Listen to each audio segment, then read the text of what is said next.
Oh. Welcome back, my gardening friends. Well, the weather's warming up here in the UK. A lot of the beds, plants are suffering, but today is the day I'm going to do the draw for the Supersoil. Apparently the world's best fertiliser, and anybody that watches my channel regularly will know that I did this middle square foot gardening bed with Supersoil, the other two not, and this one completely outperformed the rest, and even the vegetables now that are still growing are doing well. And we also did other beds, but very hard in comparison. But when we did half and half of the strawberry bed in the polytunnel, the difference could be seen just by the quality and the amount of strawberries we got from each half. I got in touch with Supersoil and they kindly sent me a few sachets of the Supersoil. Basically this will do 1 acre, so we've worked it out 1 gram per litre, so basically you could probably do 100 litres, and I think you don't actually need a lot. I think it's 40 square meters per gram, so basically you could do quite a large area. So if you are lucky enough to get a sachet of this, why not share it with your friends and let them know. And the link is in the description below to the Supersoil site, which I believe they're using my strawberry experiments on their site, blog, whatever. When I was ripping the names out, unfortunately I ripped the corner off Manda, Moo and Frank, so we've put I've put those to the end. So there's the list. Where are we? Of everyone.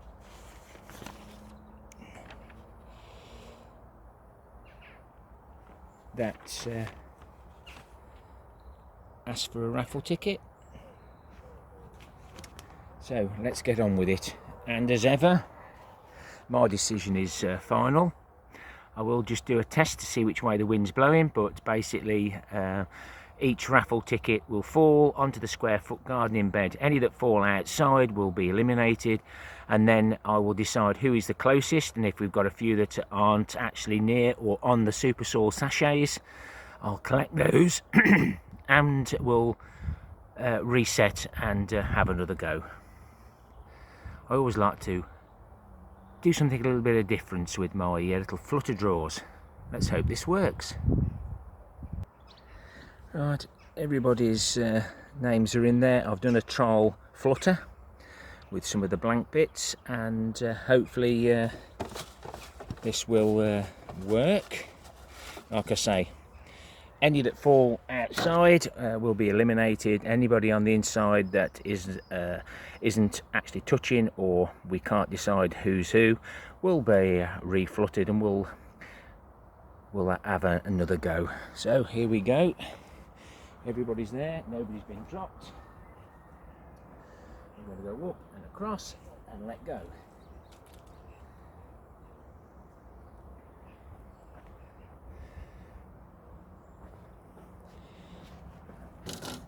So we've got one clear winner for now, so I'm just going to lift you off. I'm not going to cheat by stopping.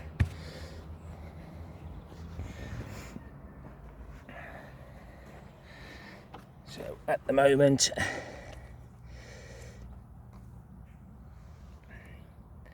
$27 Mel.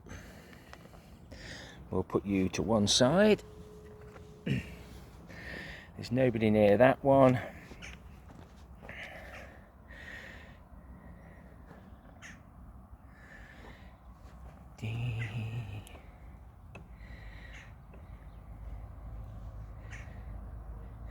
We're going to pick those up, and of course everybody's dropped on that one.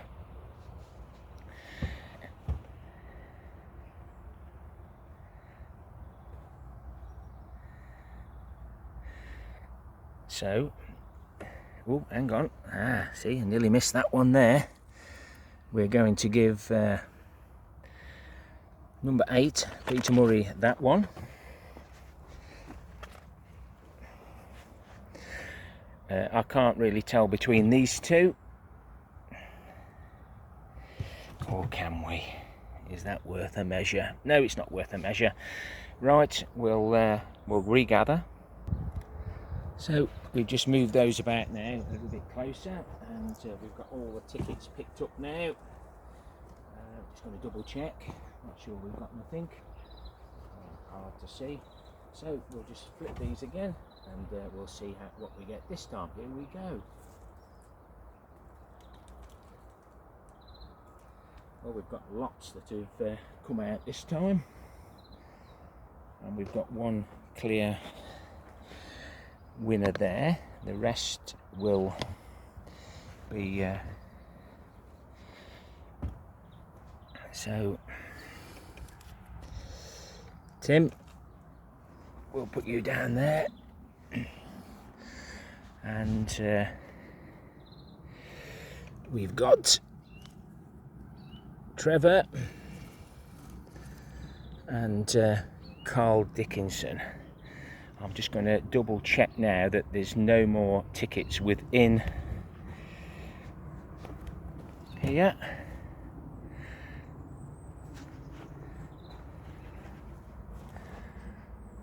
I'm just going to double check, but Trevor and Carl, you're definite winners, and I think the last one, because we've lost all the other tickets out of the square foot garden. If anybody wants a little bit of Supersoil for their garden, postage is killing me at the moment. I know I monetize, etc., but the postage for some of the things I send out is just extortionate. So I will be asking for a couple of pound postage if anybody wants a part of one of these sachets. And everyone else that's on the floor will get picked up, and you're all going to get composted. So we've got one there. Let's try and get out of the sun. That one we will split. So well done to 27, 25, number 8, number 9, and number 23 for my Raffle Flutter Draw for the Supersoil.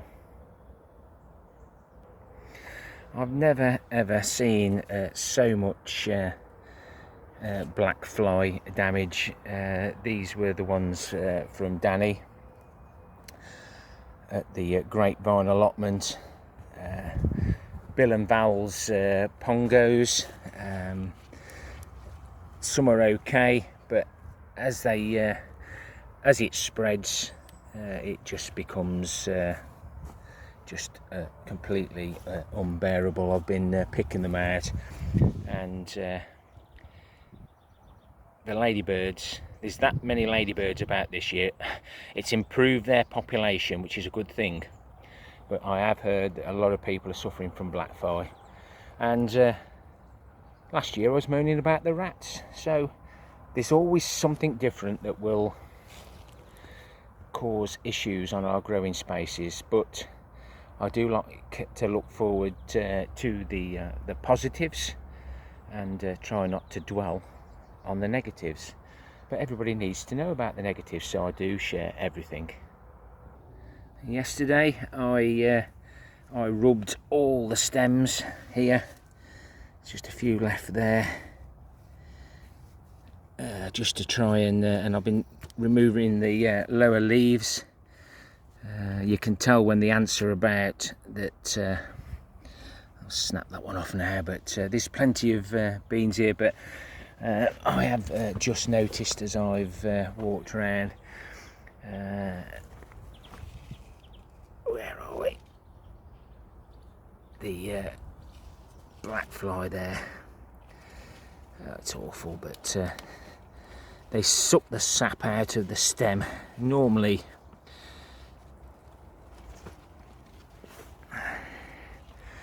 normally on fresh growth, and I suppose this is fresh growth because we all know how runner beans go. And of course that's just, I can't afford to lose these beans because we do like our beans. But it's well worth being diligent, because those there were not there yesterday. They multiply so quickly, and I don't like to use anything on them other than my fingers, so that we don't harm the ladybirds, the ladybugs, and all our other buzzing friends. Now, if you struggle to get your beans to set, then a fine mist spray out of a bottle, very fine mist, will help set them, especially on these dry days. My video is just going through the roof at the moment because people's beans aren't setting because we haven't got the moisture in the air at the moment. And if the temperatures are anything like they say they're going to be over the 3 days, then our plants will go into safety mode and produce seed. So I'm hoping that these will produce lots of beans, thinking that they're going to die, so they're going to produce beans, drop on the floor, and they'll grow again next year. But hopefully I'll pick them before they fall. All these peas are Mange 2 variety, and as soon as the weather started to dry out just a little bit and this warmth started to build, they've all formed peas in their pods quicker than I could pick them. So we will be seed saving very soon. And I have noticed that in the Mange 2, oh, here we go, look, even the Mange 2, once they form the peas, the old pea moths there, etc. So that's why I like to try and save as many peas as I can, but not at this time of the year, guys. But I think these are Bill and Val's Kent Blues. I shall have plenty of seed because I have passed a lot of seed on, as well as the Pongos. So don't forget to pop by and see Bill and Val's Allotment. A lovely couple, and they go out of their way to share things. And a lot of the seeds, like these courgettes, come from other people, viewers, creators. So always have a little look in the comments box and just tap their profile picture to see whether they have a channel or not. And why not pop over and just see what they do. And I must say the Oregon sugar snaps have been a real delight this year. So this bed had the Supersoil trial, and that's doing really well. Again, this one has got a little bit too big, because what else am I going to get in my lunchbox once that's in? But they do soon grow, and these are looking very healthy. Minimal damage to the leaves at the moment, just starting to get a little bit of powdery mildew there and at the back. But as I say, I haven't got a comparison with this Supersoil bed because the courgettes I planted afterwards, they were all sown at the same time, but I kept these in pots longer. But I will get a successional harvest, should we say. But I'll be using Supersoil on all the beds this coming winter, spring and summer. But what am I doing to prepare myself for the perhaps the record heat wave? I'm going to let nature take its course. Water where I can, and we'll just let everything do as it pleases. And you can tell by looking at some of those radishes, they're just starting to go to seed now, so they're going into defense mode. But I must say, some of these radishes which I need to take today, are quite nice. And again, this time of the year, let's just pull that load out, see what happens. They do get a bit warm, but we don't mind that. And even this warm weather, these lettuces are still going strong. Normally these are really facing the south, so I've got to keep an eye on them that they don't start to bolt and go to seed.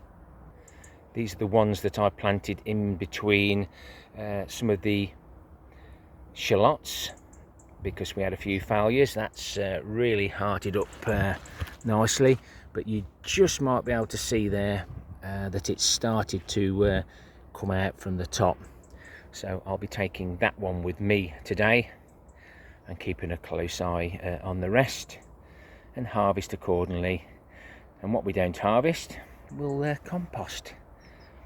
And you might be able to see there that the soil's shrinking so much now and dropped, because these are all new beds in the last 2 years. So all the organic materials we put in, the worms are digesting that, and it's all compacting, similar to your compost bins. But the beds are increasingly getting better, and I'll soon be harvesting the seed pods from the cherry bell radish. We never actually ate any of those. We only had a few seed left from the shed wars. So these are nice to eat, but we didn't want to eat those because I wanted to do a bit of seed saving. I've done it with a Sparkler 3, and the Sparkler 3 save seed do better than the shop bought, the actual true seeds, probably because they did well in my ground, so they did well when we re-sowed them.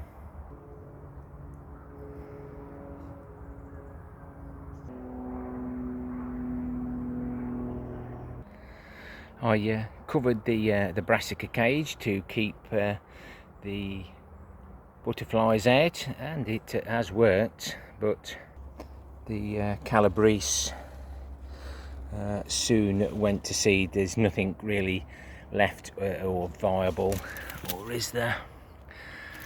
But I'll get these pulled out today. As I say, everything's drying out, but I do have some of the what's it called, the graffiti purple, and I think I'm going to take all of that today. That will give the kale a bit more room, and the perennial kale, and we'll let the red cabbages continue to hearten out, hopefully caterpillar free. And this is the carrot cage.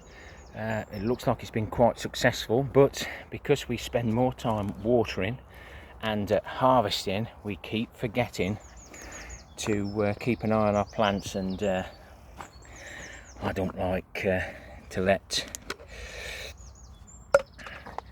these get too big, because they will flop over, and I do need to thin those and check that all the stations have actually germinated. We can let those get on with it now, but the compost's very dry. Very dry. It's alright covering it up, but you can't water as easily. But we'll take it as it goes, and if it stops the rats and the carrot willow aphid causing all the issues with the carrots as well, but they do look nice and healthy. And oh yes, there's a nice carrot down there now. Down there, look, he says. You probably see it, I can't see it on the screen. But we'll have a nice successional cropping of those. So if all the winners there, Mel, Trevor, Tim, Carl and Peter, send me your addresses, drop me an email back on the back of your raffle ticket, and I'll get those posted off to you as soon as I can. I was going to show you a bit of a harvest, either of the seeds or some vegetables, but looking at the carrots, I need to spend an hour in there. So, happy gardening to you all. Till next time, my friends. Ta-ra for now.